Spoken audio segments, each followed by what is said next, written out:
Like This conference will now be recorded. Thank you, Kim. You're welcome. oh, there it is the button's up now. Yeah, because I had bought a new computer and it's just kind of been sitting there because I'm too afraid to update things and upload them and to my new computer. Or I'm just like, okay, let's just do this. So I don't have the button, but I do now. So thank you, Kim. Oh, you're welcome. Okay, I'm gonna put in the chat box the name of this place is called Therm Apparel. Hold on. Therm. Let's make sure I spell apparel right. And then I had a code that saved me some money. So I think where did it go?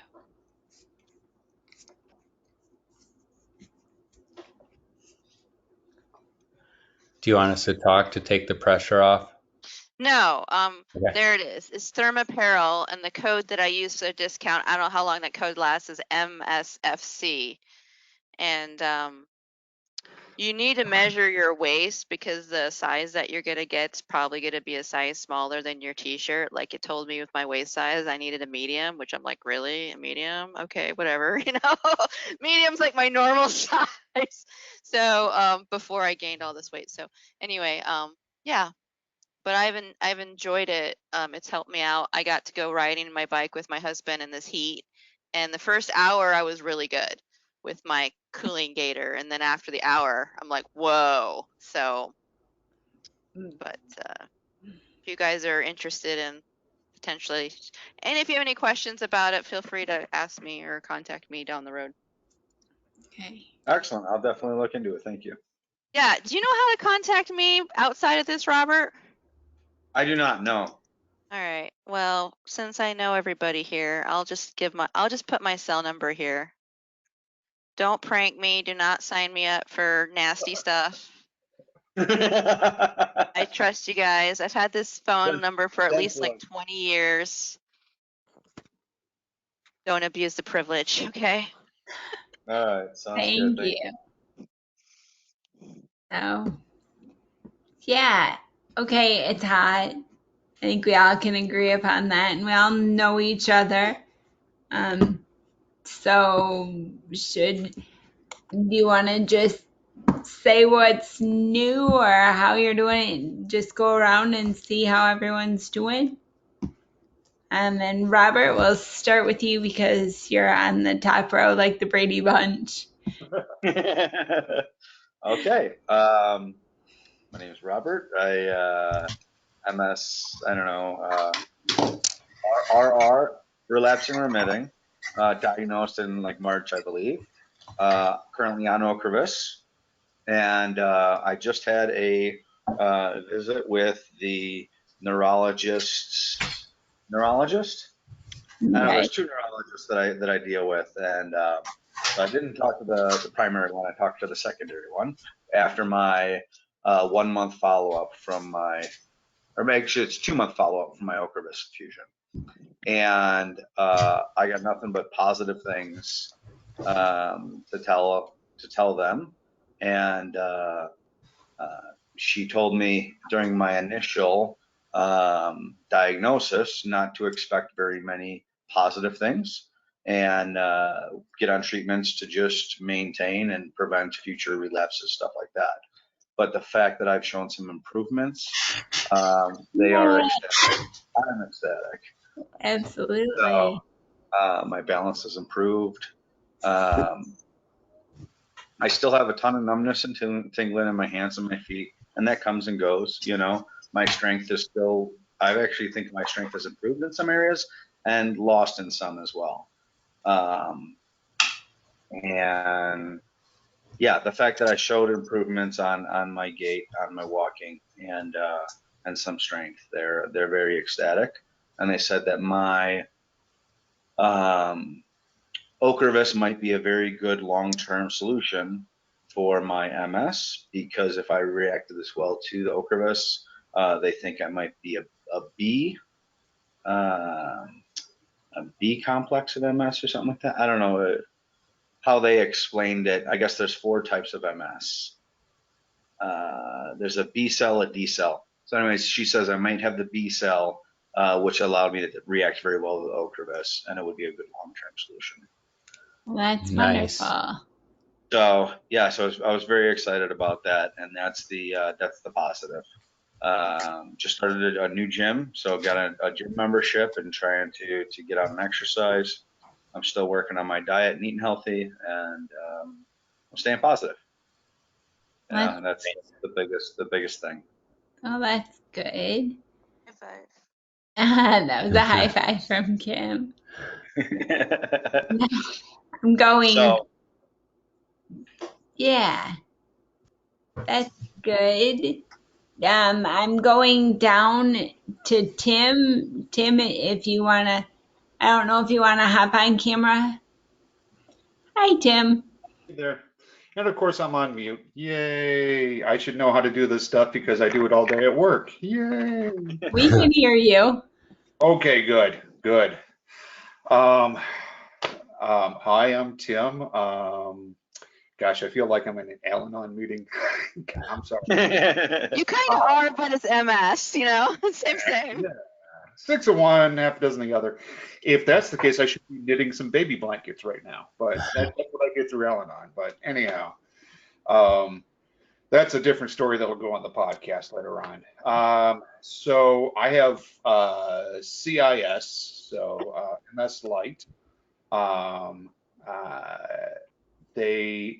We were going to put me on Tecfidera, but I just talked with my I don't even want to call him a neurologist anymore. It's the way that the hospital is set up. I don't think he is a neurologist. I think he deals with neurological muscle kind of things, not MS. Let me rephrase that. He's a neurologist, not an MS specialist. There we go. Okay. But the good thing is that his department is talking with the MS specialist, and I actually have an appointment in November to actually see the MS specialist. So I'm like, yay! Yay. But they're going to switch me. I haven't started taking anything yet, but the idea was to do Tecfidera and be happy and go home. Now they've switched it to Aubagio, which I like the name better because it sounds better. I don't know. He's just like, those are my people. Those are my people. Yeah. I'm like, I know Aubagio. Yeah, I've seen it on TV a bunch of times now. So we're looking at doing that. I did some blood work Monday. Yes, Monday for B12 and for TB. Just make sure that all that stuff is good. Yeah, so the neurologist that I'm working with in Richmond is asking a lot of questions to the MS specialist, and then I'm asking questions to my neurologist he's passing them on to the specialist. So I think now I'll actually get to see a MS specialist before Thanksgiving. So I'm like, well, actually, yeah, the day before Thanksgiving. So I'm like, yay. Hey, that's exciting. It's huge. And then just to refresh everyone's memory, Tim, Tree is on Aubagio. She doesn't know if it's like 1.0 or 2.0, but she's on one of the Aubagios. So if you have any questions on that, Tree would be a great person to hit up. Rock and roll. Well, I think they're going to put me on the 7 milligram because there's a 7 and a 14 from my understanding. So I read through the notes, and they're going to put me on a 7 milligram thing. So Tree, probably not today, but probably in the next meeting or something like that, I'm going to have some more questions for you. But I'm just like, okay, we're doing Aubagio. Yay! Hey. I thought I heard somebody say Aubagio in this group. So it's not just the voices in my head. It's the voices coming out of my... So how come, I'm curious, so how come you said I'm not going to call him my neurologist? No, that was just because I have word switching issues. He is a neurologist. he's not an MS specialist. The guy that I'm talking to is they deal more with the muscle stuff versus specializing in MS. And it was not made clear to me from the beginning that I wasn't seeing an MS specialist. Just it's the way that Virginia Commonwealth University medical system works, I guess. Well, as long as that person is consulting with the MS specialist, it's a lot of, let's diagnose this and then what are we going to do about it? So it's not like you're going to see the MS specialist and they're going to magically, if they're paying attention to MS, like in my case, I had a neurologist who misdiagnosed me, did all the tests and didn't read the results correctly. So yeah, he's not my neurologist for that reason. But that's why I was asking you, because I remember you were getting frustrated, but then it seemed like, you're on a better path now. Yeah, I feel on a good path. It could be the Zoloft, I don't know, but we upped my dosage a little bit a few weeks ago, so that makes me happy. Yeah, no, life is going good. I had a good record store day a couple of weeks ago. Got some good vinyl going on. So, later on today, or tonight, I'll play some John Coltrane and some Miles Davis and enjoy the evening. That's good. Wow. That's good. Sounds And really Frank, nice. how are you doing? Frank is doing fine. I, not using the oxygen except at night, and I think I could get away with. The other night I didn't put it on when I went to bed, and I woke up about 2 o'clock and I went, "Oh, what's this thing laying here beside me?" So I'd been off of it, for 4 or 5 hours, and my oxygen level is staying good. So I cannot complain. I'm going to take it to the bank, and as long as it stays good and the heart keeps working fine, I'm fine. That's Nice. good. And now, go over to Tree. How are you doing? I'm doing really great. So obviously I've told you the Abagio was helping my fatigue. Well, I recently started transitioning and started taking testosterone, and my fatigue is almost gone. And I haven't had any numbness and tingling in my hands except for when I was like 5 hours late to take my shot last Wednesday. Like for like 3 weeks now, and I usually have it every day, all day. And it's been amazing. I've been getting so much done. Like my room is almost completely clean now, which doesn't sound that impressive, but it is for me. My room has been a disaster for like years now. And my kitchen is clean. I'm cleaning out my pantry. I went and visited a friend in Austin. Although I have been really tired at night, but like actually tired, not fatigued. Oh, And it's just been amazing. And I found studies that prove my theory. I can't find any studies on trans men, but I found studies on cis men that showed that low levels of testosterone are associated with worse MS, and high levels of testosterone are associated with better MS. Interesting. that's interesting. That's very interesting. Yeah. So the other fellow men in the group who could potentially check their testosterone level and see if they can get an extra testosterone, because I know at age 50 it starts to drop, but that might be a nice double win. Come on, 7 years old. Come on. I know that there was a time the on blood tests, and I had been on like testosterone patch because, and this was like, before I was even diagnosed, just that I had low levels of testosterone. And then once you're diagnosed with MS, and they start talking and the reasons and rationale as to why more women than men get MS, and so then I'm like doing the, Dan becomes a doctor, a researcher, saying, well, maybe because I had low testosterone levels, and that's why I have MS. And now, Tree, you're like supporting this claim then, because and obviously we're not paid researchers, but dang it all if we were making money. But this is good, just to hear that. I mean, first and foremost, it's that you're having positive results with that, you know.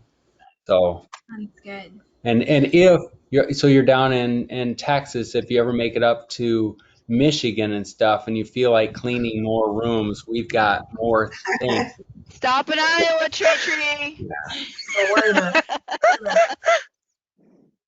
Now, Have to my go other question, my have to other go question through to you, Kansas, Iowa, and then you can go to Michigan. right? Just like kind of that roundabout. Well, as long as you're going to Kansas, go out to Utah, because I'm sure Robert could use some cleaning. There we go. Always.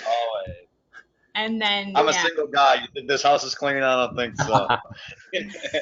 I never thought I'd say, you know, what we need is more testosterone. There's a reason why testosterone is a controlled substance and estrogen is not. There's some really awesome stuff with In testosterone. fact, there was something I was watching. I think I was watching like a hula festival, and I'm like, boy, that's a lot of testosterone. But actually, it looked good. But you know, I mean, I never think I'm a proponent of it. So now it's like two things of like, okay, testosterone, good. So how are you feeling, Karen? How have you been doing? I just keep declining. You know, this is what happens, and so I keep having to adjust to the so-called new normal that everybody keeps talking about, not with MS. You know, Yeah. and yeah, and all I ever hear is you look great. Like today I decided to get an air purifier because the fires were so awful, and you know, and then when you want them, you can't get one. So I thought, well, I'll get that. I'm not a delivery. I don't get home delivery. So I was home all day going, did it come? Did it come? And then there's this box I can't move. And a neighbor was walking by who I used to see when I walked my dog at night. Like at midnight, we'd have these little chats. And then he happened to be walking by, how are you? I said, I'm terrible. He goes, you look great. That's all I ever hear. So he moved the box in for me. And Yeah. and I am grateful that I live in such a nice neighborhood where people are, you know, helpful and we know each other and that kind of a thing. But yeah, I think it kind of adds to the frustration of you look great, you seem fine. I don't see any cognitive decline. I mean, even on my last video appointment with the MS specialist, not that she commented on it, but I said, I mean, that would be where you would maybe notice. And I said, you can't tell, you know, but at least she believes me and you guys believe me. Like, I said, you can't tell from, and he goes, well, you still, you know, you still playing music? You used to play out here, even, you know, during the pandemic, I used to play on my porch with some guys. And I said, no, I just sold my piano. You know, I can't play. I have a paralyzed hand. So there's a lot of grief. Yeah, a lot of grief. I didn't go to a party in Marin on Saturday that I love to go to. It usually happens on Super Bowl Sunday, and they have a stupor bowl, and we play music, and and he's a chemist, you know, and he makes all his own like everything, you know, like wine and vodka and hashish and I don't know what, you know. They make great food, and I was like, huh, I don't even want to go, you know. And a part of me is like, I wonder how I would have felt if I went, which I wouldn't have been able to take myself. And then Sunday, this synagogue I belonged to that I just joined, they were having the first in-person thing on Sunday in the day, because usually it's a Friday night thing. And then I thought, no, I'm not going to go to that. So it's a lot of, my world is changing. And so many people say, well, but you could, you know, you could, whatever. I'm sure you've gotten that advice, whatever it is you could do that other people think you could do. And it's just like, how much do you want to explain? No, I don't want to be out on Uber and Lyft with like, you know, bowel and bladder control issues, plus the fatigue, you know? So what if I'm out and I'm like fatigued? And what if I, you know, no, I don't want to do that. Or if I got to go to the bathroom and then I got the walker and like half the bathrooms are closed. And, there's just so much to it, and I'm just tired, and well, then how will I get back and come to this meeting? There's just, Yeah. and then I keep forgetting all the details. I should just have a card where I could show to people, like, look, this is why your idea. And I was surprised because my cousin called me yesterday. She said, I don't know why people suggest that. I know enough about you that if you could do it, you would. If you could figure out a way to do something, you would. And it was like, oh yeah, thank you for that. That's absolutely true. So yeah, but it's a big transition. Like, I'm glad the piano's gone. I don't have to look at it anymore. So it's just, he's like, well, can't you just still play? And I was like, I don't remember what songs I like. Doesn't mean I never play or I never sing, but it's what I lived for. I got up every day and spent 3 hours on music. And now it's like, it doesn't matter. So I'm transitioning. I'm not unhappy. I'm not unhappy. And, I fill my days, but that fatigue is very strong. It's very, very strong. And so every day I think, oh, I might go out. And it's like, oh, no, I'm just too tired. I don't want to do that. Have you talked to your neurologist about your fatigue? Not recently. Why? I just wondered, just looking around with everyone, I'm going to look for nodding heads. Do any of you take any medication for fatigue? Is that like Provigil? I take no vigil a little bit, but I use it just as needed, rarely, because as soon as I start taking it, the effectiveness doesn't work. It doesn't do anything. What is it? New vigil. I So never remember heard of it. Provigil? It's like a newer version of Provigil. It's new vigil. And let's see if I can type. Let's see if I can type tonight still. A part of me is even like, okay, is there even anything for that? But I did want to put in, okay, I'll look that up. Does anybody else try that? I haven't tried it, but I know my support group in person. When I was first diagnosed, I have a really good friend that was taking Provigil, which is like kind of, I think, a cousin, would you say, Kim, to what you typed into the box? Yeah, it's the older version. Okay, so it's like the grandpa to the new vigil. Right. I want to put in for other, this is like, it's not about, it's not really about me, but I haven't heard anybody say, I always say, and I have primary progressive and I was diagnosed in 2018. So it's just been 2.5 years-ish. Well, I have two things, but one is tomorrow I have an appointment with the physical medicine department, which Tim, maybe I was referred from the MS specialist when I first got diagnosed, and that was for like maybe get fitted for a foot brace because of the foot drop. And the physical therapist I had said, well, I don't need her for that, and I had an appointment with her, and the physical therapist, it's more just a cautionary tale to people, or, just learn what, there are people you can utilize, and there's people who might get in the way or not get in the way or not tell you. So, I was curious, Tim, about your physical medicine department. And so she did the muscle testing, and then she recommended, and she was awesome. She was just awesome. Because I'm newly diagnosed, I don't know what the hell is going on with me. I don't understand this. I don't understand why the neurologist said, but you're still walking. I'm like, what kind of a thing is that to tell me? You're still walking, well, I was still walking. So, it was kind of like, well, you're still walking. What are you complaining about? You're not like these other people. Well, well, I am now. Okay, I am still walking. But so I asked to see her because my mobility is so much more impaired that, what about a wheelchair? And like, when do I do that? And how do I even figure all that out? And so I haven't seen her in 2 years. So I thought, well, I'll just go see her tomorrow. I did want to just report on that. And so, that, like, who knew, right? Who knew that there was such a thing? Oh, I know what she is. It says physical medicine. What she is a physiatrist. Yes. I forgot because, I have a friend who died last year and she had post-polio. And she said, I went to see a physiatrist. And she's in her 80s. So that's what she is. She's a physiatrist. Whatever. I could type that in. So that's just one thing that, who knew there was such a thing as a physiatrist where they really met, and And that might be kind of your guy, Tim, because I don't know. The other thing I want to just bring up is Empira. Is anybody on that? Dalfampridine Empira? I, I was a long time ago. Huh? yeah, I did a long time ago. So is anybody else on it? I took it a long time ago as well.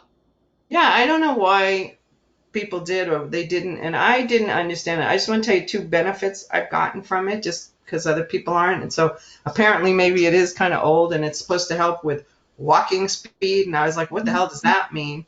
And so that was the only thing I started taking 2 years ago because I wasn't taking anything and what the heck. And they just checked your kidney function, but I didn't get any side effects. And before that, I had hypertension, and I was like, no, I can't take any of these antihypertensives. I can't take antihistamines. But, Empira is not doing anything.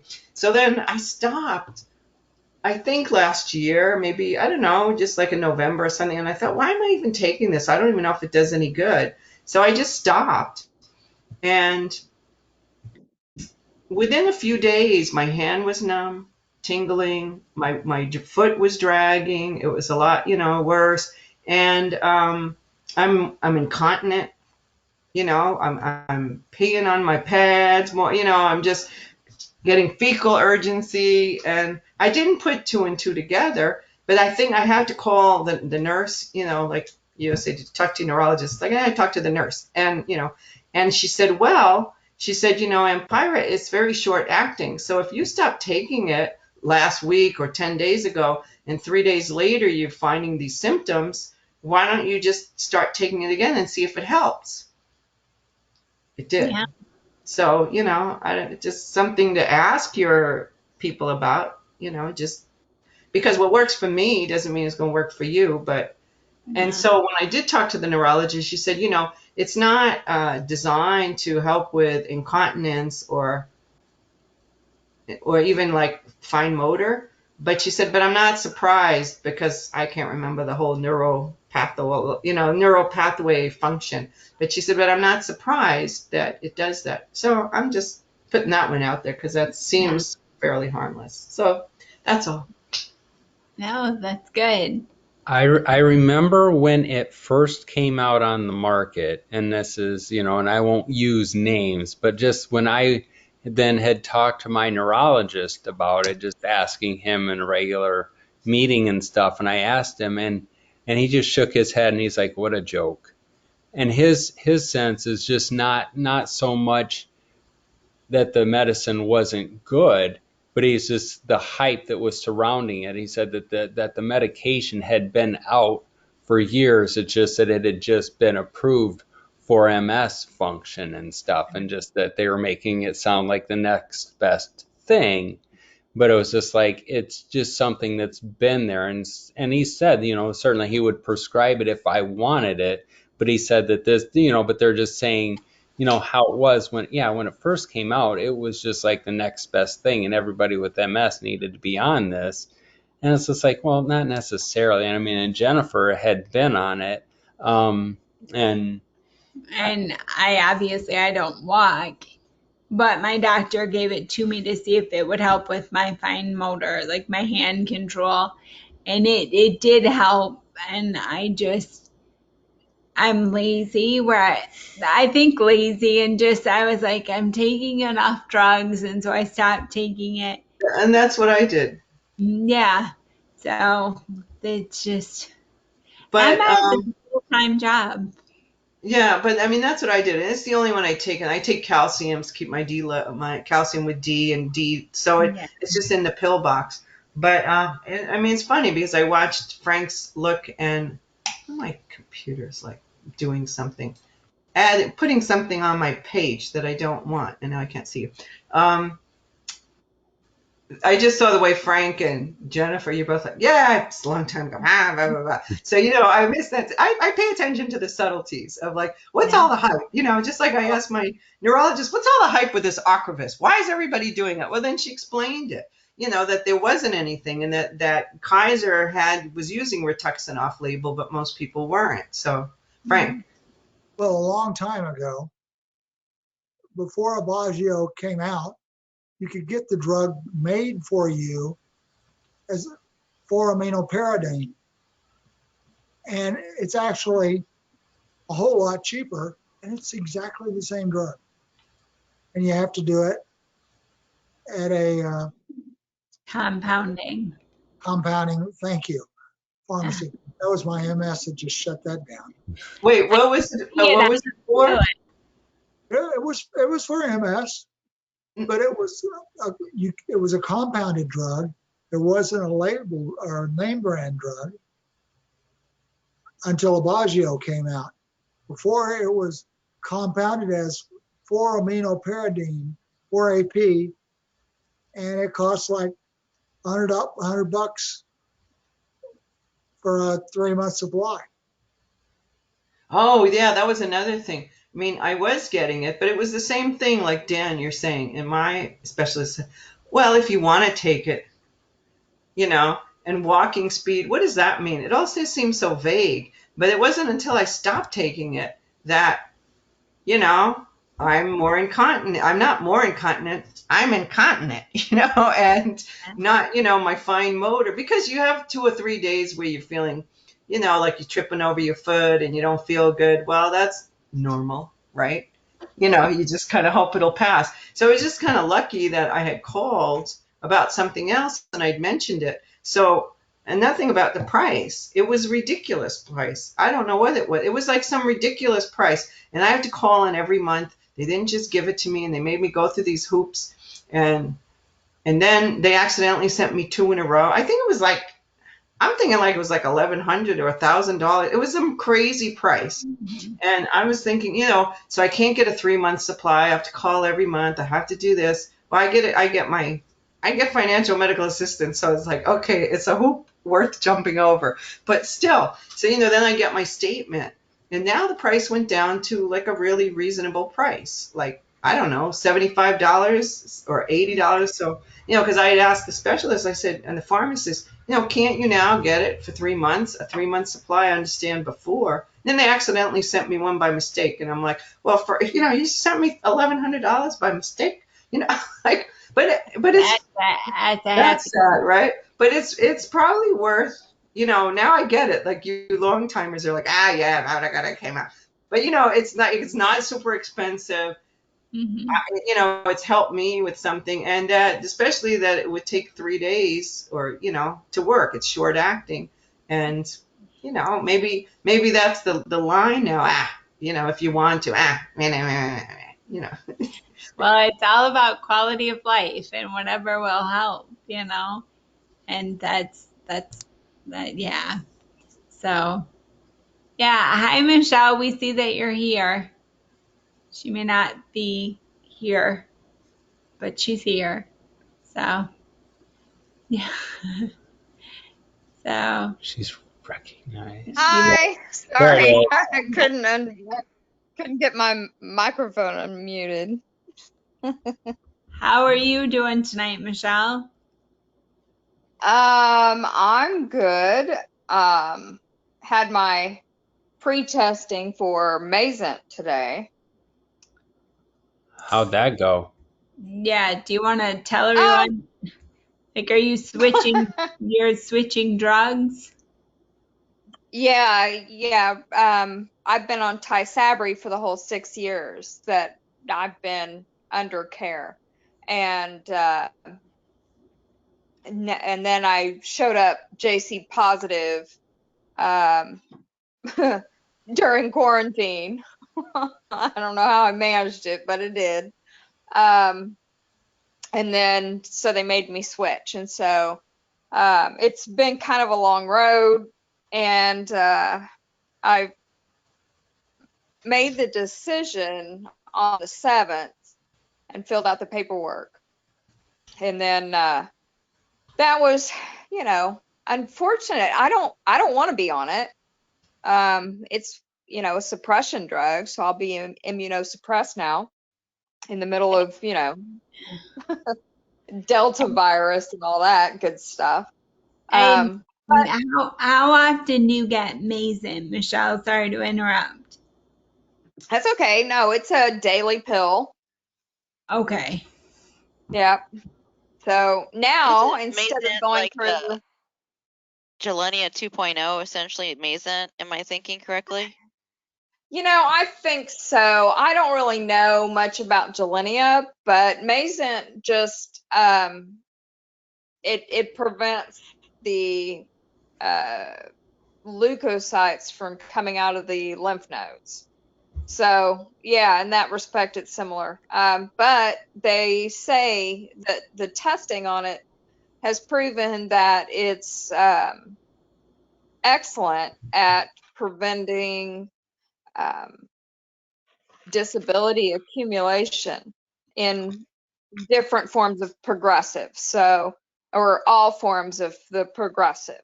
So, that means that the inactive, the active, um, on, both secondary progressive and I guess primary. So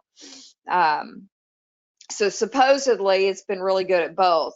I've been in Amazing group for a while. There's only one that I know of in Facebook, and there's a lot of people in that group that just pretty much say, well, it didn't work for me, or it made me worse, and I had to get off of it. I mean, so I don't know.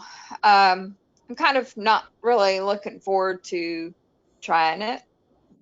I've just, had such great luck on Tysabri, and 6 years in, all of a sudden, I'm able to walk like a normal person. You know, um, I'm just, I feel really fortunate on Tysabri. So My was brain is fried, but whatever. so was that your doctor's recommendation, was to go on the Mayzent, or Yeah. were you able to pick out if you wanted to try another drug? No, originally they suggested that I go on Ocrevus, and I said, I'm not going on an aggressive immunosuppressant. I'm not doing it. I have inactive secondary progressive. There's no reason for me to be on an aggressive drug. There's just no reason. So I turned down Ocrevus, and I kind of feel, well, I'll just leave it at that. Um, I don't want to lay out some personal feelings about some things on a recorded line. Some things just shouldn't be unsaid, or it shouldn't be said. Um, so that's when I told them that I didn't want to go on Ocrevus. They gave me the opportunity to look around, and originally I wanted to go on. There's a trial called the AT 188, and that trial puts another drug. Uh, that's the trial drug, but it puts it against. Um, it doesn't put it against another medication. And that was the reason why my doctor refused me. He said, you can't go on that one. Um, he made me sound like he's fighting really hard to keep me upright. So, that kind of makes the person unnerved a little bit. Um, and I know my doctor well enough that when he gets kind of unnerved about something, you listen to him. So, Now, Michelle, I'm going to ask Tree and Tim. You two are taking Abagio, correct? And do you feel like you're having good results with the Abagio, Tree? Tim, you just Yeah, started. yeah. Tim just started it, or is about to start it, right? Yeah, I haven't taken anything yet, so we're just waiting for the insurance to do what it's going to do, and then yay, we finally know what it is.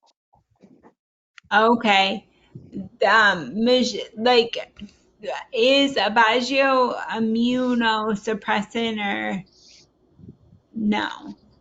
So, No, no. that's why I chose it. It has antiviral properties, so it's the best to protect you from COVID. Michelle, have you thought about something like that? They wouldn't let me go on Aubagio, Oh, and I'm not really interested in it, even if they would, because of the stomach side effects, the gastro side effects. I don't want to chance that. It's a 50-50 chance, and some people get it and some people don't. And I've just, I've known too many that don't, that get that gastro problem, and I'm just not interested in it because the people I know that do get that side effect, their stomach is torn up permanently. okay. So, Well, thanks. I'm asking all these questions selfishly because I don't know much about these drugs. So I'm asking, and then just, thank you. So that's, absolutely. It's not selfish. It's yeah.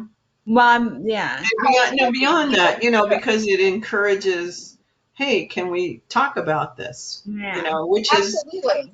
a nurse's worst nightmare. I worked with elders for 10 years. I used to, I'm a senior in training, ha ha, until I became one.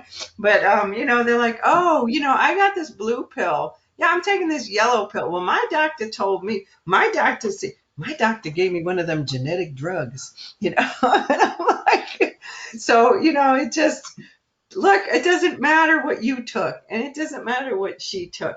But in this case, it does, because what I'm hearing, and I'm hearing it over and over again, is, so what do you want to take? I don't know of any disease where, you're asked, well, which of this do you want to take? Yeah, that's true. Yeah. It's like you go window shopping or something, or just like, I'll take 2 of those, give me 3 of those, and yeah. Well, you Yeah, chose it. You chose my it, Dan. I'm sorry if you're having problems. It was your choice. Yeah.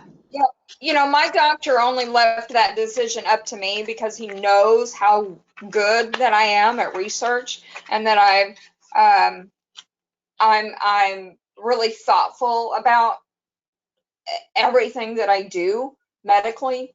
I'm, he knows that I run a group for MS. He knows that, I pay attention. And that's the only reason why they left me in charge of what to do next, since I uh, uh, said no to Ocrevus. Okay. That's interesting. Yeah, so, but, on the flip side of everything, my nurse practitioner did a smarty and added, I think it was my nurse practitioner at this point, added Ocrevus to not Ocrevus, added Mazent. It goes through the drug, through your drug, and I'm used to Tysabri, which goes through your Part B medical on Medicare, the hospital portion. But Mazent, on the other hand, goes through your drug plan.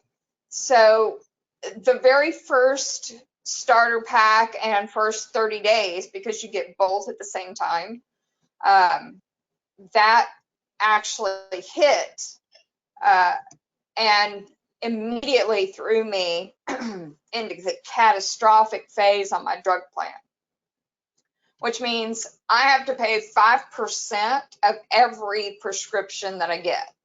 So that was not pleasing when I discovered that I wasn't able to refill a prescription because they had added Mazent to my drug plan prematurely, because you can't get a prescription for it until you've done the pre-testing to determine which gene you have. And then if you have that gene, it determines which dose you're on, either the 1 milligram or the 2 milligram. So, I don't know if there's a price difference between the two dosage, but, I would assume so. So that's been fun. And then, the infusion center, this is, aside from Mazent, my infusion center has messed up. I discovered this gosh, back at the beginning of July and June, I discovered that my infusion center had messed up every single infusion starting from January. So January, February, March, and April. And what that did was, because Tysabri goes through your Part B, I was used to meeting my out-of-pocket maximum by the end of March. And so Tysabri is an infusion drug. Yeah. So now I'm paying for all my co-pays and blah blah blah, and all of my catheter bills are hitting me, and when they shouldn't be, and all this other stuff is going on. And so that's another reason why I'm a little upset, is because now Mazant goes through my drug plan, and now I'm going to end up paying for all my catheters because they go through Part B. So I have to pay for those now. And it's $50 a box. So that's not happy news. So, I'm just beside myself with, and I've been working on everything for the last, 2.5 to 3 weeks now. And hopefully Medicare WellMed, because I'm in Florida, they have a medical management company, and Texas has it as well for Medicare. It's forced on you. You don't have a choice. It's called WellMed. And they manage your Medicare Advantage plan. So if you have a Part B, I don't know if they do it for all insurance here, but under Medicare in Florida, I don't know if it's for straight Medicare as well, or if you have like a supplemental or anything. But for Advantage plans, it's forced on you, and you don't have the choice. And they're a nightmare. They decided in the beginning of January that I didn't have insurance when I haven't changed my plan for 3 years. And I'm sorry to hear that. So it's been a nightmare. And I finally found the 2 claims, but now it's July, and I still have all those bills from January through present that are still hitting my pocketbook. So I have to get all of that fixed. So a couple of companies have agreed to rerun every single claim. So the longer Medicare takes to fix this problem, the longer and the more claims they have to redo, which is stupid. I'm hopeful that they can get on the stick and do this for you quickly. Because it's enough. I mean, that's a silly thing, unfortunate thing about multiple sclerosis is we have enough problems, but then to have the medicine cost much money, and then to have all the hoopla with paperwork and stuff, that's more than we all should have to deal with. Oh yeah. The medicine that hit, it's for my starter pack, it was $349 and some change, and the 30-day pack is over $2,200 every month for the copay. I'm like, oh yeah, I mean, and it's freaking me out, right? So I'm like, oh crap. And that's what happened to me when they gave me that Empira by mistake. Then I'm getting letters saying, oh, you're headed to the donut hole. But so you have to constantly, on top of all that, you have to constantly, but I mean, I'm sorry you're going through all that. And I wrote a note to myself that I forgot, because my financial medical assistance ends at the end of the month and I have to reapply. And last year they wouldn't let me reapply. I'm going to make up the date. It ends on the 10th. So on the 9th, I called to reapply, and they said, oh, no, we have to look in another department. No, we can't do that for you. You have to apply once it ends. And it's like, but it ends tomorrow. Well, you'll have to call back tomorrow. And of course, when you call back tomorrow, there's nobody answering the damn phone. And I had a bunch of meds that they lost, somewhere. We don't know where it is. Well, I'm going to San Leandro for this appointment, and okay, I'll pick up my Impera in Oakland because you need 3 days and blah blah blah. And I'm like, I got to get all this done before the 10th, and it's like it's constant. It's never ending. And then I put in a complaint, and I still have her number because that was a year and a half ago. And I put in a complaint about this is insane. I call on the 9th and I have to do it on the 10th. Plus, I mailed it in December. So, what the hell? Well, you can probably pick it up if you just tell them, they'll hold it. But, I don't want to have a surprise bill of Empira for all of that. I'm not even sure if it's helping me, but I forgot that I need to reapply. So I put in my calendar now. I was like, okay, I better remember to do that because it's over in a week. But also, Kaiser never told me that I'm house rich. I'm low income, but I'm house, I have a house, and they don't check your assets. And it's because the Bay Area is so high. It's something like if you make under 41,000, I'm going to make it up. I don't know. It's close to that. If you make under $41,000 a year, you're eligible on Medicare, Medicare. I'm just Medicare Senior Advantage.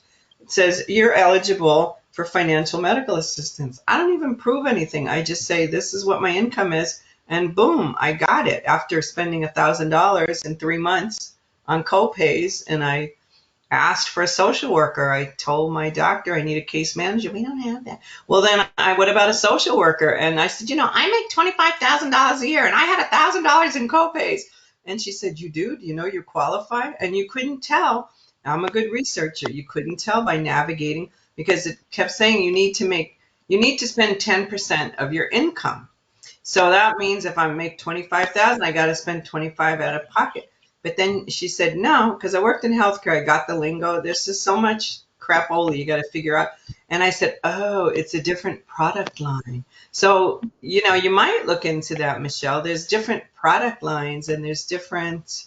And I went through all my paperwork with Medicare. I went through all of it. And I did Mason has its own programs for financial assistance. Evidently, they're pretty aware that nobody can afford it. So, that in and of itself is just a problem. Yeah. And I'm preaching to the choir, but it's like when you make a drug that no one can afford, hello, that just seems problematic to me. I know. Yeah. And it's been on the market for what? Afford it, years now? Yeah. Or you do afford it and you didn't have to. I dutifully paid those bills. So then when I got approved, like the next day I went down, I said, okay, next day I put in the application. I got approved. I said, well, what about that? I had $1,000 in bills, but what about that $750 I paid? And then they said, well, that's too late. And it's like, I could have, but at least for all the bad trips that sometimes you get a bad trip at the doctor, you go and it was a waste of time and you kind of didn't get what you needed. I was like, well, at least I didn't have to pay co-pays. But I spent a year going through those papers that no one ever does. One day, a year, I didn't look at it. The first year, I was like, okay, I'm not even going to look at these papers. And then one night I spent like hours going through them. And I wrote a performance piece, not intending to do it, but I just wrote up, oh my God, there's just, and I literally took the language from the forms and the papers, and I've since, condensed it and I performed it, or I even spoke to the Kaiser guy, it's like, and while you're on hold, do know that your call is important. It's just not a priority, but I had all the language that was in it. And so when it came to the meds, there were all these programs, like once you hit that donut hole, even if you don't get the financial medical assistance from the facility, you can call the POSGT department to ask if you qualify for NGZP, and it's all in there. It's like, what the hell? What the hell? It's a lot to navigate. How are you doing, Robert? Sounds like you're feeling pretty good and doing well. You look like you're tan. You're on mute too. There we go. Yes, I've been really trying to get my son in on the weekends. Here in Utah, it's sunny 6 out of 7 days out of the week, So I have been. I ended up going up to Jackson, Wyoming over the weekend with my girlfriend, and we saw more wildlife there than I saw in Yellowstone when I went last year. Wow. So we ended up doing a hike around Jenny Lake, and I believe it was a leech lake or string lake was just north of that, and it was a very popular hiking trail. And as we're walking down it, about 100 feet in front of us, 120 feet, there was a bear and two cubs. I just stopped in my tracks, and she was so excited to see this thing. I just wanted to turn the other direction and take off. I did not want to be there. Goodness.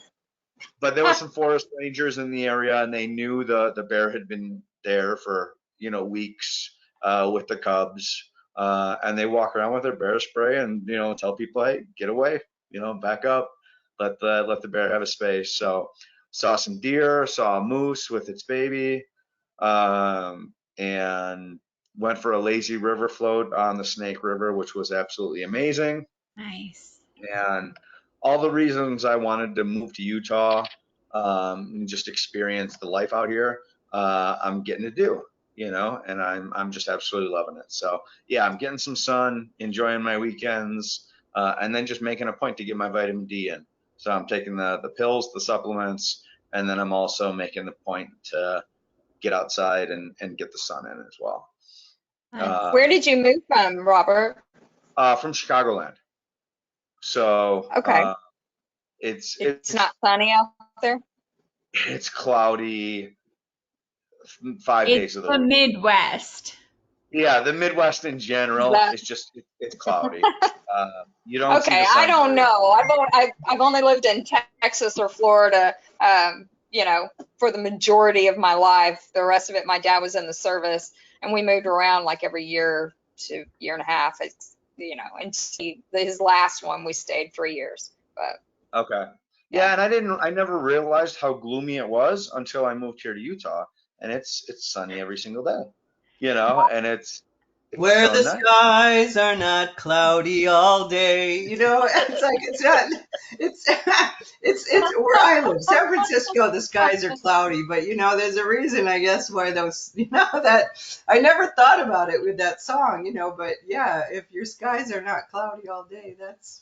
Yeah, I mean, it's tough to get forward and look forward to the day and go out and do stuff when it's gloomy out. It makes it that much tougher. So, Robert, educate me. Will it be cold there in the winter?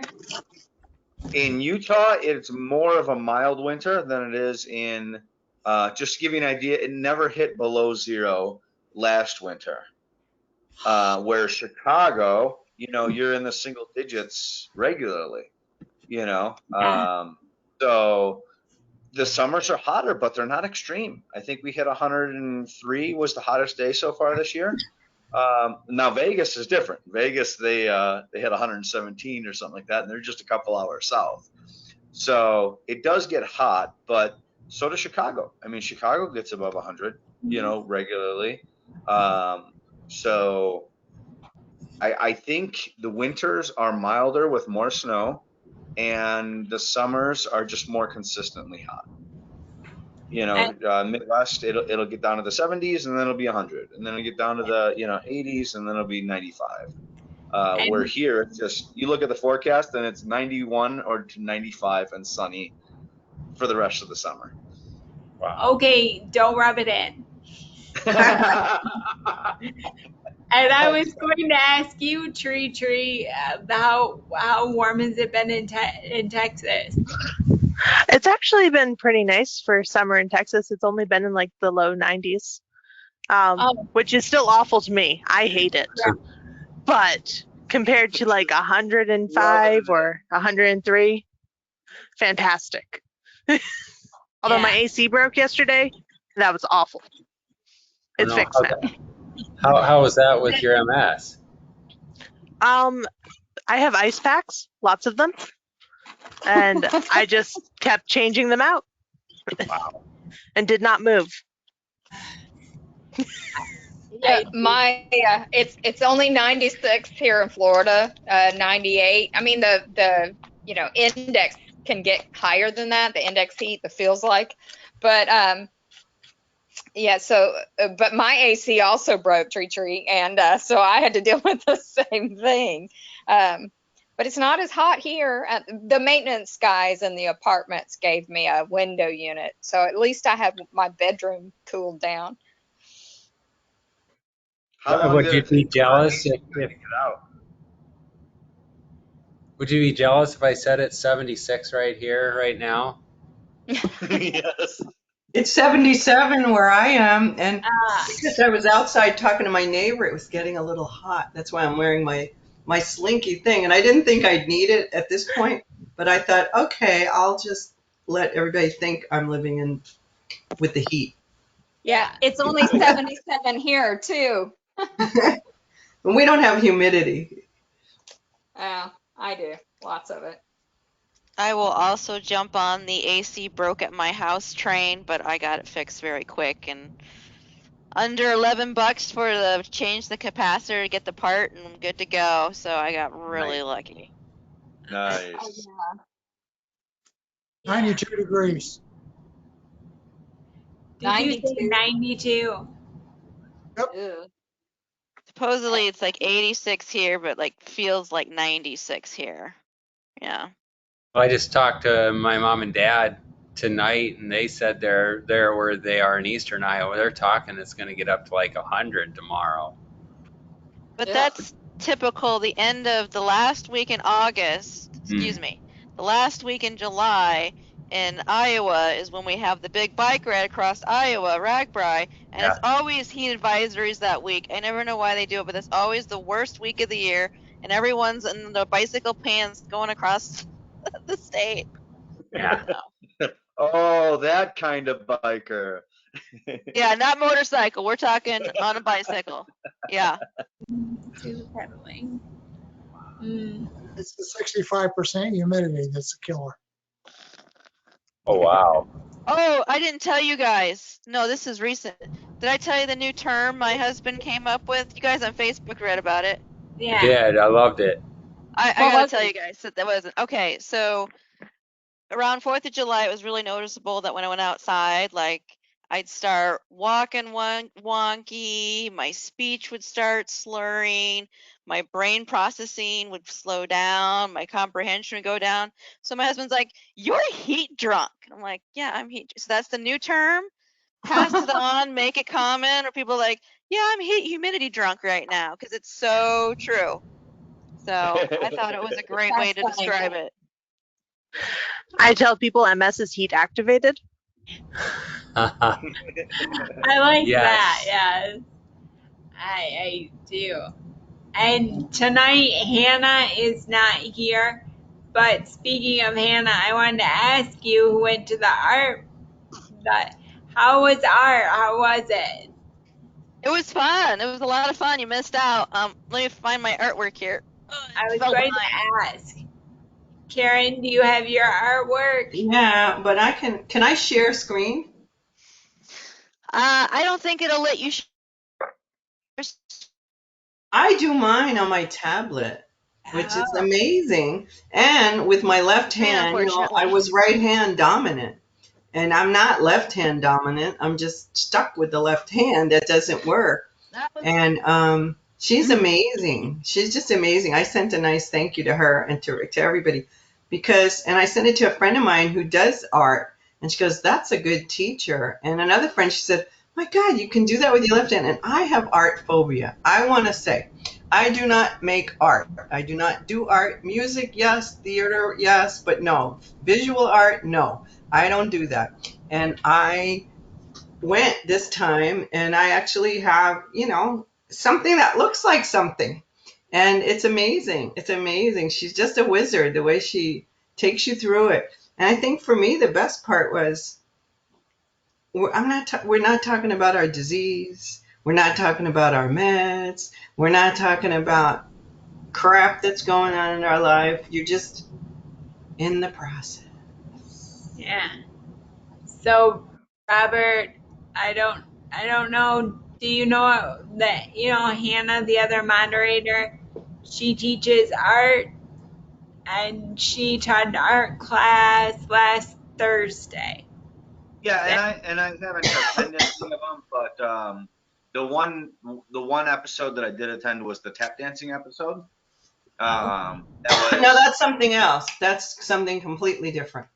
no, it was the arts. It was the No, arts no, and no. That was Healing Arts. That was Rick's project once a month at a theater. That's not you making art. That's something completely different. This is you making art, creating art. And we missed you, Dan and Jennifer. Yeah, Okay, well, okay, here's yeah, mine. we're gonna look at Kim's beautiful art. My palm Nice. trees and island are a little light, but I didn't like it up close, but further away I liked it a lot better. But my last art class I took was in 8th grade. I kid you not. And it's good. It's a lot of fun. I find it very relaxing and peaceful. So That's I'm good. not an artist, but I enjoy working with paints because that's not a medium I normally work with. So and Hannah's really an excellent teacher and she makes it fun and she's like very like she's not like you have to do it this way. She's like do what you want to do, And so I highly recommend. So I hope they get the grant that she can teach it through ANCAN because I think it's really a really great fun thing to do. And it's not just MSers in there. We had different people from different groups, so that was fun. Yeah. Oh, yeah, that's yours on the tablet. Yeah, she does a very good job. Very Very nice. nice. nice. I think you can share your screen if you there's a button to the right of the Yeah, it's microphone. okay. And it says if the moderator lets you, then you can share it. Well, then I'd have to find it, But I saved a few of the versions because I have to wait till it opens up. So when I was done, I did that because for some reason I'm learning how to make the program work. So I didn't have any purple on top. It was all white because my paintbrush and everything was there. I don't even know what the hell I'm doing. I mean, that does not look like someone who does not know what the hell they're doing, That's right? very nice. Yeah, good But job. I mean, there's no way I could have just, and I have 3 versions, so I might actually work on the other one because I don't even know what I'm doing. And it wasn't this tablet, it was a bigger one. I have a pen, but it's like, okay, would you like watercolor? Okay, I can dilute it. I can I can make this like that. I want to get green. It wasn't what I wanted. And it's amazing. Like she got, I can't draw a palm tree. I couldn't recreate that. And the session's recorded, so I think if you go to YouTube, I think it's posted. So if you're curious on what it's like, check it out. And it wasn't like not everyone like you saw. Karen was on a tablet. I was doing paints. Other people were using colored pencils. So it's just a lot of fun. Yeah, and I didn't want to because Hannah's such an artist and an art teacher, and the medium. I know I didn't brag about it being on a tablet, and because the first time I went, how the heck could I do that? And I like what I did the other time, but this one is even more like, wow, I can see it. There's an island, there's trees, there's the sky, there's the color. That I just listened to what she's saying. So the first time I think I wrote to her, I said, I'm not going to get the paint. The cleanup was great. Yeah. all that stress of that. And, just she doesn't do this with that. So I was pretty careful about only asking questions about like color or, wait till you show it. Just because, she doesn't mind that I'm using a tablet and anybody could do that. I do not make art. I really don't. And now I'm so proud. I sent it to her and Alexa. I was like, oh, look at that. That's awesome. Unfortunately, Dan and I were not there because now I'm going to have a little pity party for myself.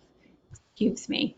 But I had to go to my urologist to have a urodynamic study, and nothing makes me angry worse than when you drive an hour for a doctor's appointment and the nurse basically looks at me in my wheelchair and is like, ugh, we can't do this on you. And my husband's like, no, no, no. We didn't drive an hour for you to say, no, we can't do this on you. So Dan Digman like hoists me up and gets me in this examining chair. And it was just a shit show from there on out, pardon my French. But they weren't able to do the test, which was bad. And it got me in a really poopy mood. And I missed Hannah's art class because of it.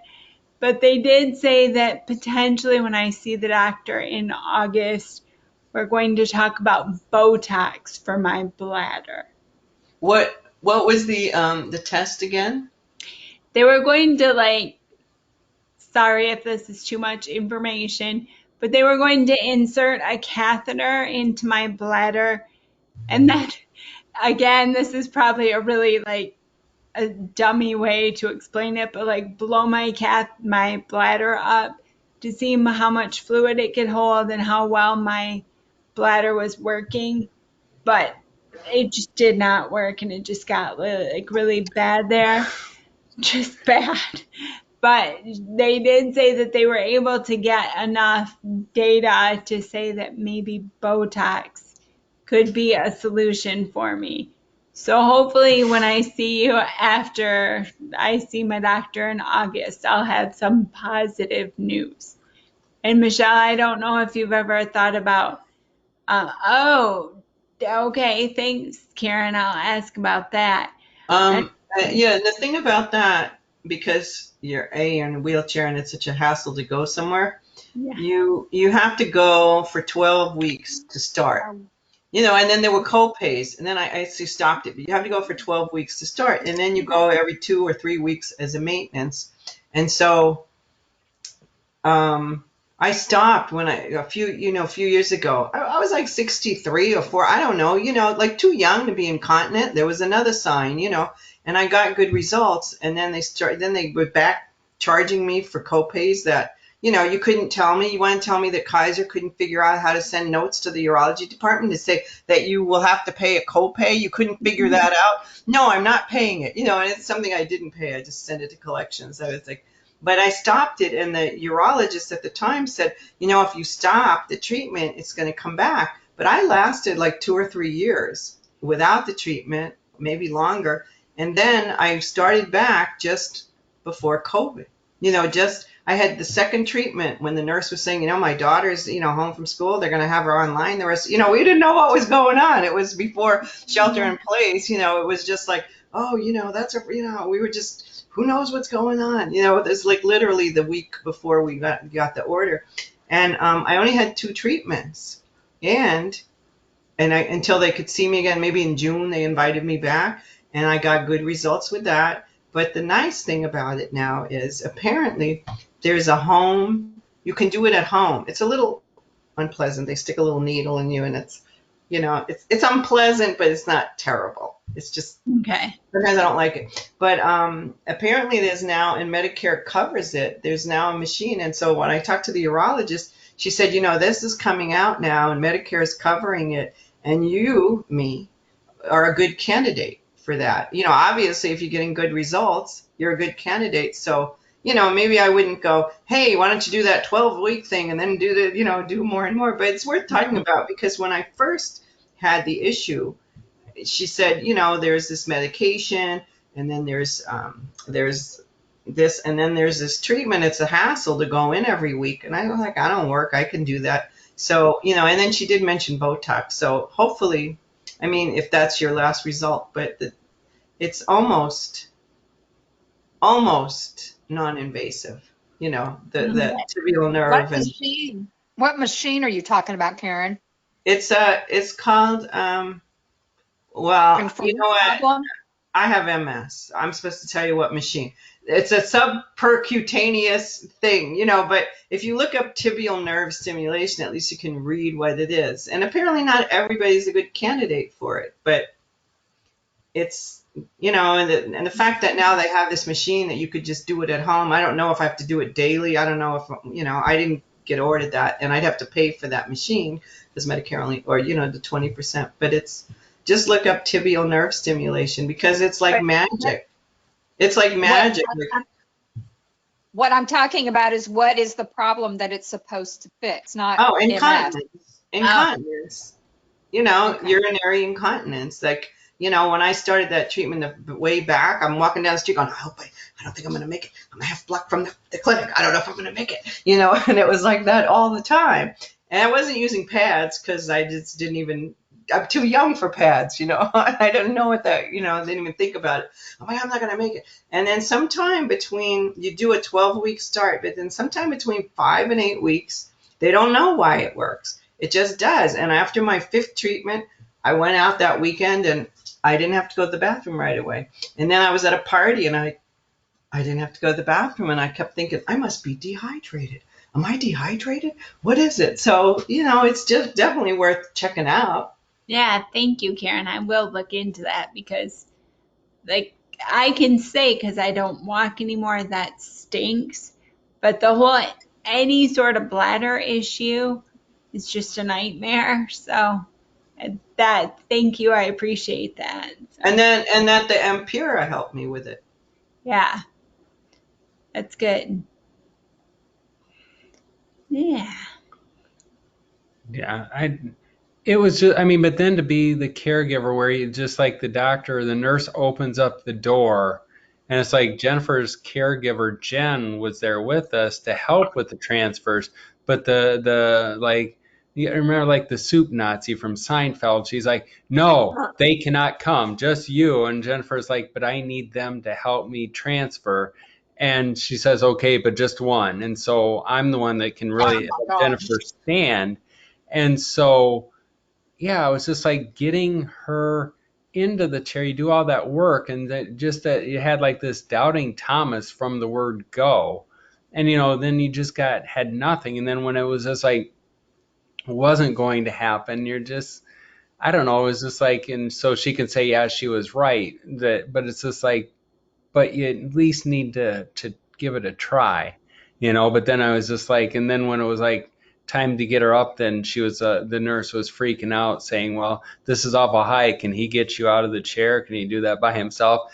And I just want to be like, hold my beer. It's just like, watch me do this, woman. 'Cause it's just, And she are had a, you sure it was a nurse? I mean, I'm not saying it wasn't, but a lot of times it's medical assistants that really don't oh know no, what this they're this was doing. the person that was doing the test and everything, and Oh, yeah, She, so you're just like, I don't know, you're just like where people like write you off, you know, just from the get-go of who you are, what condition you have, if you're in a wheelchair, and you're just like that, you know, I could see like somebody off the street, but it's like you're a medical professional, you know better than this.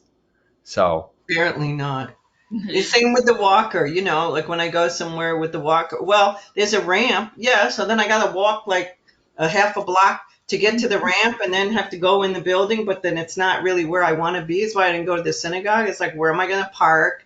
And then, you know, I gotta go in here, but then you got, you know, and you just don't want to have to explain it all because you look great. yeah, So you got the opposite. Well, you look helpless. yeah.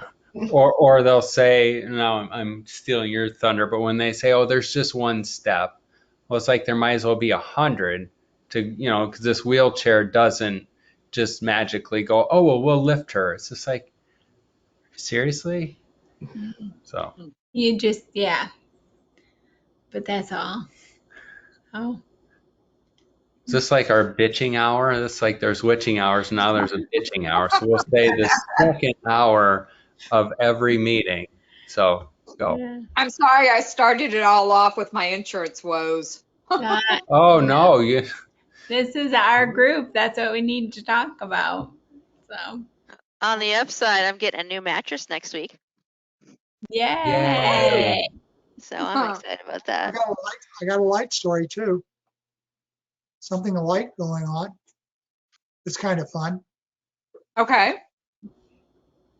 We have our chickens, my girlfriend and I, and we got 3 young roosters. They're so young they didn't even crow yet. Well, now they're learning how to crow, and it's pretty amazing when you hear a rooster going through puberty. He's out on the steps of the porch trying to crow and his voice is cracking. It is so. How fun. What do they sound like, Frank? Can you imitate them? No, I can't.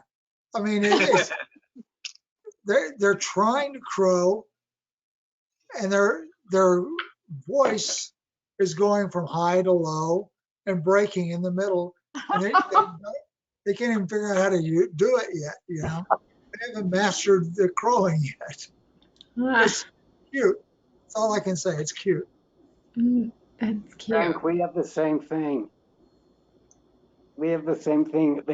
My landlord got, I think it's 8 chicks a while back, and it turned out that one of them was a rooster. And now he's just starting to crow. But he crows at the weirdest, it could be any time of day. It's not like just in the morning when he gets up, but it's the same thing. His name was Banana. I think they're changing his name. That's something. You know, you never think about things like that, but they have to go through a learning process. Why did you get, what made you get 3 roosters? Because you want a lot more chickens? Well, no, another farmer had 3 young roosters that they were going to get rid of, so we took them. What the heck? I know. Worst case, we can butcher them and have, 3 roosters in the freezer.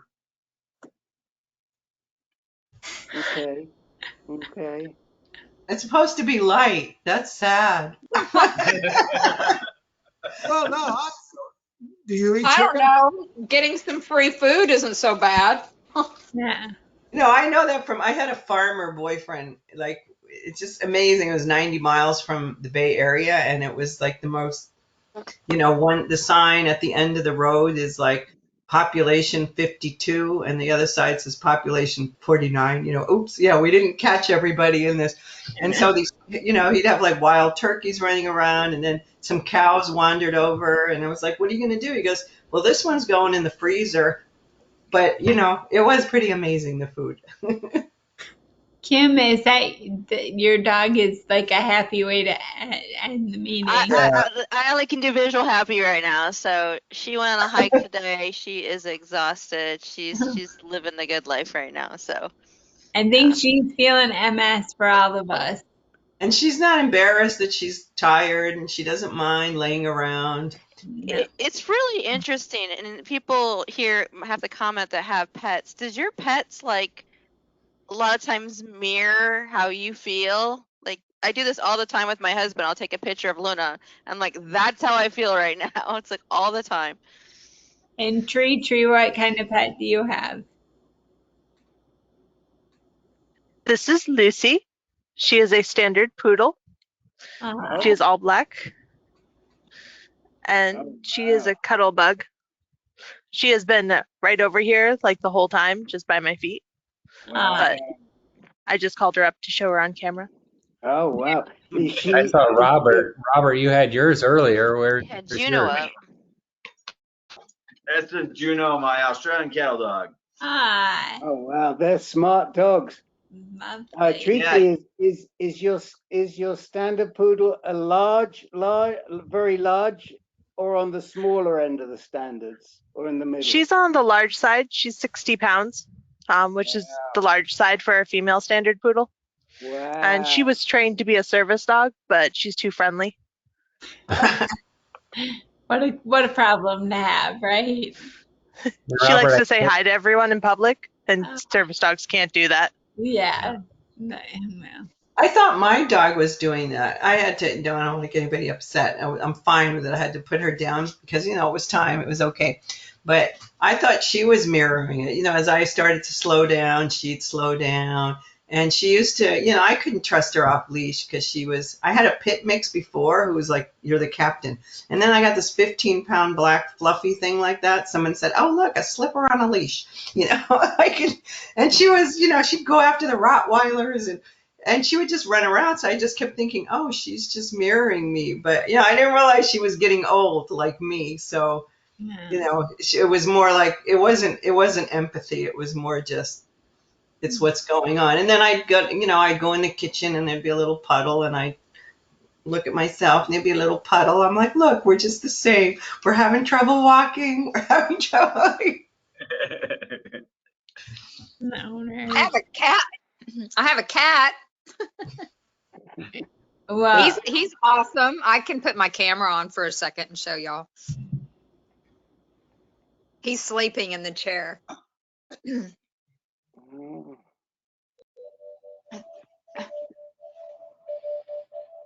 Oh, yes. That's Monkey. Hi, Monkey. hi, monkey. Oh, nice. Cute. Oh, yeah. He's my sweetheart. He weighs in about he's about 12 to 15 pounds. I don't really know because he's been on a diet for a little while. Very cute. No, why didn't you show your face? I kept thinking you're somebody else. The whole time I was like, oh, that's whatever. And then I'm like, oh, that's Michelle. Okay. It's just funny how, I interpreted whatever I heard from that faceless screen from somebody else. Oh. I'm on my phone and I can't get rid of the little picture screen, and it forces me to put it into one of the corners. And so that means that I can only, I cover up somebody's face every time I go on screen. So like right now, I can't see anything but like 1/8 or 1/16 of Kim's face. You're not missing much. Not missing much. No, she is. No, Kim's got that's the best not smile. true. I like seeing Kim's who got I- the best I'm smile. Yeah, we don't agree with that. So, Robert, how smart is that Aussie cattle dog of yours? Because those dogs are pretty damn smart. He's very smart. And when I first got him 4 years ago, I was self-employed and I spent the first 6 months to a year working really hard to have him trained. And I can have him off. I never put him on the leash. I never need to because he never goes more than 15 feet from my side. Yeah. His personality is very much like myself. He doesn't trust anyone, and he snaps at a lot of people. But once he gets to know you, he's the best dog ever. You know what I mean? Yeah. And yeah, a lot of people have said he matches my personality. So yeah, he's absolutely fantastic. He knows all sorts of commands, and I got him for bicycle riding when I was out in the woods by myself. I wanted a trail companion, and Great idea. I couldn't have asked for a better buddy. I mean, if he's running in front of me, I could say right or left. I know some people do like the mushing dogs, and they tell them the haw or whatever. Hanji. That's what I use for my dog, Hanji. Okay, and I'm like, well, why can't I just say right and left? Why does it need to be? So I did. I just taught him right and left. So when he's on a trail and we come to an intersection, I could say right or left, and he'll go that direction. I could tell him get back, and he'll run behind my back tire. If we have oncoming traffic, I can direct him, and he'll run 15 miles with me all day long. Wow. That's smart. Both of my dogs were comedians. Go figure. He can bark in Spanish too. My dog's really smart, but she's incredibly stubborn. She's like, I know what you want. Yeah, because she's a bulldog, so she's very smart. But the stubborn in her. She's like, I don't know, make me. You can't make me. Nope, not gonna do that. Don't think so. Is that why they call them bulldogs? That's a good question. Monkey is my emotional support animal. He's actually got the papers for it now, and and he can go anywhere with me. He can go to a hotel room. Nobody can say anything.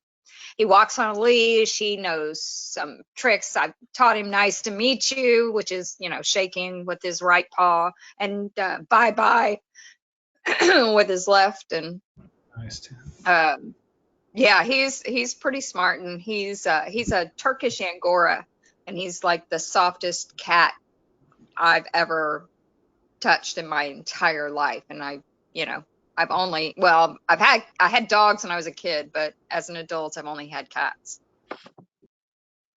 That's But nice. he's super smart and he's extremely friendly.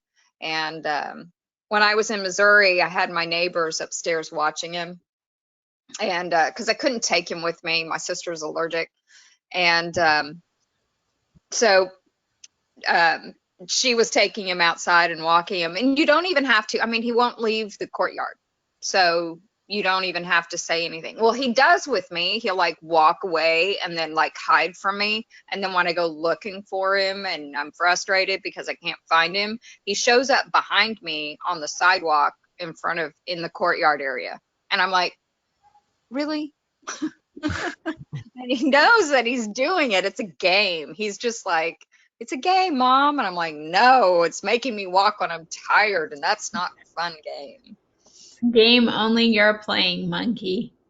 Yeah, exactly. Exactly. Exactly.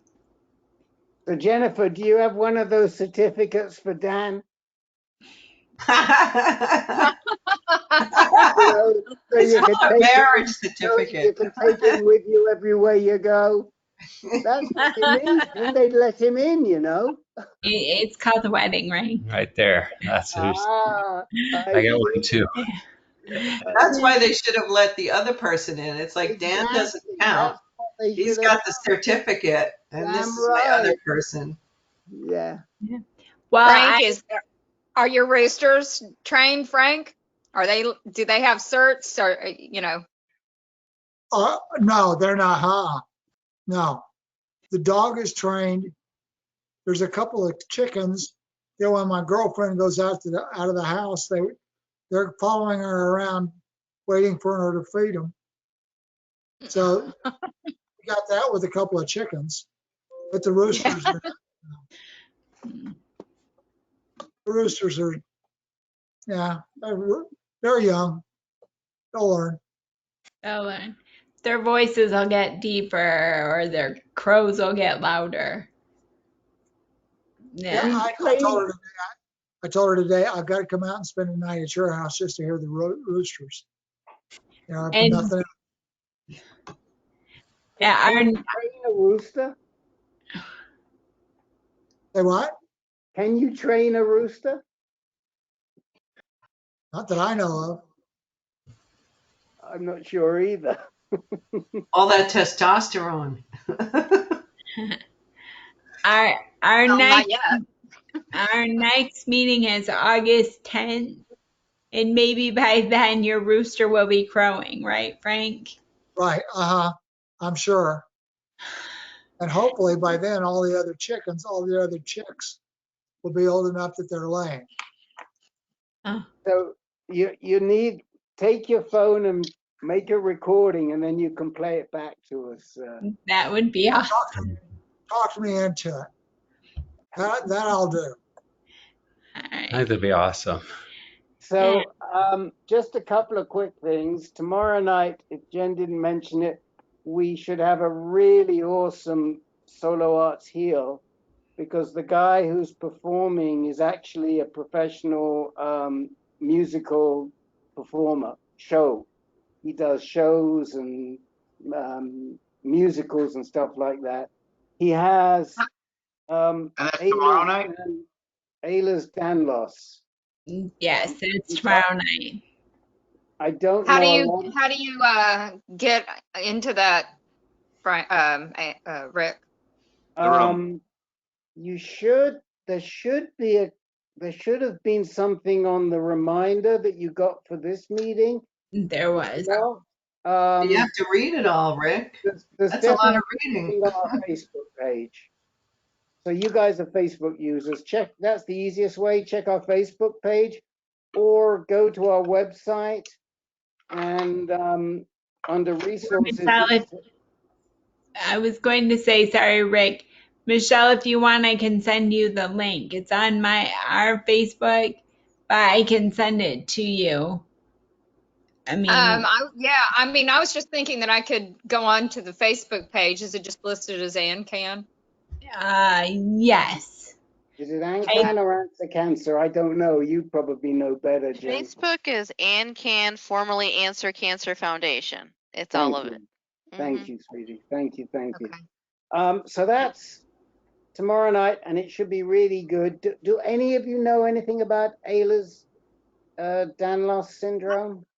I remember reading about it, but I know that COVID can result in it. What is it called? It's the that's when you have the flexibility, the excessive flexibility that can think cause so, us. It's a yeah. connective tissue disorder. I have a lot of friends with it. COVID What- can't result in it. It's a genetic disorder. COVID can What is it result in called? I couldn't CFS. understand Rick's accent. Oh, Ehlers-Danlos syndrome, otherwise known as EDS. EDS, yeah. EHLERS. Ehlers Danlos, DANLOS. Never heard of it. Please tell your friends, because that's what we're going to be talking about tomorrow night. So please let them know that that's going to be on, and then it will be recorded, and the recording link will be on the website. But it should be really good. That's the first thing. The second thing I just wanted to say, which Jen knows, and I think Kim and Frank know, is that ANCAN submitted abstracts for a couple of medical conferences. We've never done this before, and they were both accepted, which is, thank What does you. that mean?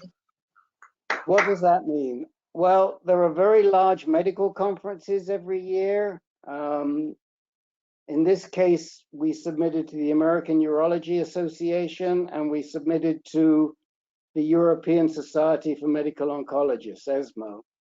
And we did original research, and we submitted a paper, and it was about the value of support groups. And this year we only went out to our prostate cancer people. I think next year we'll repeat this and we'll go out to everybody. So we'll survey all the MS people and the sarcoidosis people and everybody else. And we got some pretty amazing results in terms of what people said. And so you write it up and you submit it. And then if they like you, they get you to make a poster, which Kim has seen many times. And that's kind of like a large board with your results all laid out on the poster. And you get to give a little presentation. And it's pretty prestigious. Like for the AUA, this is the first time they've ever had what they call a patient track, meaning they've accepted papers from patient organizations or patients. And they thought they were going to get about 20. They got 70 submissions and they chose 10. And we were one of the 10. Good job. So Awesome. really, thank you, Tree. And then I have a doc I'm friendly with, and she persuaded us to submit to the European conference. And we did, and we got picked for that too, although they've had a patient track for 4 years. But they've never had a prostate cancer paper in the patient track before. This will be the first one. But we're really happy, and we're going to write it up, send it into a journal, a peer-reviewed journal eventually. And next year, I think we'll expand. And we didn't know what we were doing. Thank goodness we have one of our moderators and board members is a former professor, and he runs a lab at the NIH. I think I've mentioned him. You met him. He was here Yeah, last you were time. there last Yeah. time. Herb was here last Yeah. time. And so he guided us. And he said, I can do this falling out of bed. This isn't difficult. We said, okay, Herb, as long as you're willing to hold our hand, we'll try it. And it worked. Yay. They're finally getting it, that's important. It's astounding to me that 2018 January, I walked out with a diagnosis that I was told I didn't have, that I do have, and I'm supposed to figure out what that means. So I go to the internet. That's where I get my information. Mm-hmm. Most of it, the bad and the ugly. So, it's just amazing to me that nobody mentioned the importance of that. Yeah, the support groups. Well, anyway, those were the only two things I wanted to mention, and we'll see you. I'll see you in 2 weeks. Oh, but I do have to ask Miss Kim. You were water skiing yesterday, and you were hiking today. This is No, I fantastic. was not hiking today. That Oh, was my dog. She has a trainer that comes and picks her up, and she's in this little dog pack, and they do. No, oh, I don't do that. But it's really important that she does this right now because with the heat, I can't really exercise her that much. right. I'm doing a little better since I got the cooling vest. I can go around the block versus like 8 houses. But no, I was not hiking today. But no, I Oh. was boating with my cousin and his wife, and they water skied, and I hadn't skied in like almost 10 years, and How I did did you it. And do? Did you get up? oh, I got right up. No, I've never had a problem. I learned when I was very young. The first year that they tried me on skis, they put me on kid skis, and my feet were too small. They kept flipping out of it. And the next year they put me on adult skis, and I got up the first time. So, and when I worked at a resort in northern Minnesota, we were on a lake, and I would get to go boating and skiing and stuff. I've only done 2 skis. I never slalomed or anything like that, but yeah. Good for you. And how are your lats feeling today? Sore? Oh, I'm getting sore. I'm definitely getting sore. I can definitely feel my back and my shoulders. And the last time I skied, the next day I had to call my massage therapist going, "Can you get me in today? Because I am in some severe pain." My massage therapist next week, so I'm gonna hopefully be able to do. But it was just really nice to be and it was super hot, but I was just in the water constantly getting but it was really fun because my cousin is starting to ski for the first time and he's like late 30s and I actually like he was a swimmer on the swim team lifeguard and I was giving him pointers on how to ski and then his like form really helped changed a lot. I'm just like this is so funny. Here at MS or a problem with heat going, hey, this is how you ski. You know, lean back and make sure your knees are bent and put your knees kind of close together. Boom. So it was How are fun. you how do you do with coaching rowing and sculling? I've never done rowing before. They Okay. made fun of me terribly up north when I had to move a boat from one slip to another and I tried to row it because I didn't know how to use the outboard motor. Yeah, I got made fun of about that one. But, you know, you win some, you lose some. I know, I thought maybe if you'd done some sculling you could give me some coaching too, but no such luck. Love to try that because like the row teams because that seems like I've done a row machine like at a fitness center and Yeah. once you get used to it I really like it so I think it'd be really fun to be on a boat and do that and so I think it'd be great but obviously I have to have really strong team members because I don't know how long I can go before I'm gonna crap out in energy but I think it would be great to do. It'd be really fun. I should put that on my bucket list. Like make me, because Drake University down the street from me, they have Yeah. they have rowing teams of it. Just let me play once. Just let me play. So You know, so a lot of those places, if they have a rowing team, they may have some rookie instruction and special classes. Check it out.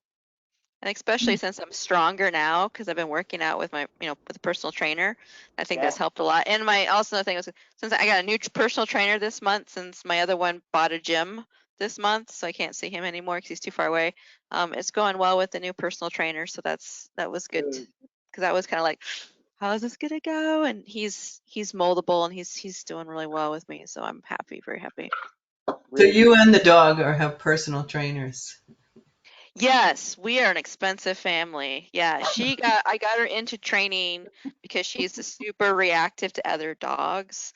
I think she's lived with 2 households before us, and I think a dog on a leash attacked her. So when she sees another dog walking in the neighborhood, she flips out. And so that's what I originally went to the trainer for.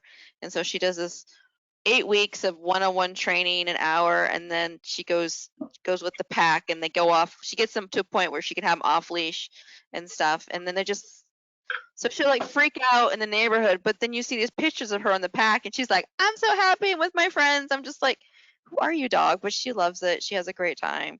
She freaks out every time the trainer shows up because she loves her teacher. Loves her teacher. So I'm like, okay. So, That's great. Well, but especially this summer, since when the heat hit me, and it's like I can't take her on long walks. We were doing before the heat hit. We were going on the hike, the bike, like the bike paths for mountain biking and stuff. I was going through this paths, and it was like a lot of fun. And now it's like I can't do that. I'm lucky, like I said, to get down, walk 8 houses and back with the heat. So it's like, yeah, she needs some. And I think I just continually to socialize her with other She dogs needs and some get better. an emotional support human. That's what my husband says. He says, I am Luna's emotional support human. nice. Well, guys, I want to say thanks to everybody. I'll see you in a couple weeks. I Yeah, gotta I call know. it. All right. Well, see you on I think we need to wrap up. August 10th, Robert. August 10. Take All right. care. Thanks, guys. See you all Bye. August 10th. Sounds great. And Kim, if you'll Bye. just stop recording. Oh, yeah, I can do that. You can just close it.